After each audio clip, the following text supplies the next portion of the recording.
بزاف منا كيديروا الخميسه في السناسل، كيعلقوها في الطوموبيل، كيرسموها على الحيط، وحنا متيقنين بلي راه كتحمي من العين والحسد. ولكن واش عمرك سولتي راسك منين جات؟ الاصل التاريخي، هذا الرمز قديم بزاف وقبل حتى من الاديان السماويه.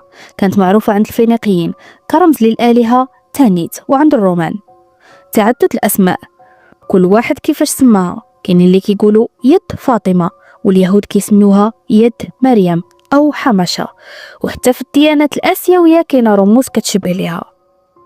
بين الرمزيه والدين، الثقافة الشعبية المغربية لصقات لنا الخميسة مع الرقم 5، كنقولوا 5 وخميس كنوع من الحماية.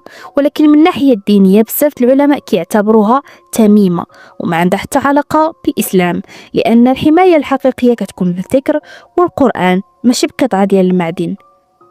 الخلاصة، الخميسة هي موروث شعبي تاريخي اكثر ما هي عقيدة، بقات غير رمز للزينة او لا فولكلور كيتوارثوه الاجيال، ولكن القوة ديالها كاينه غير في العقل ديالنا.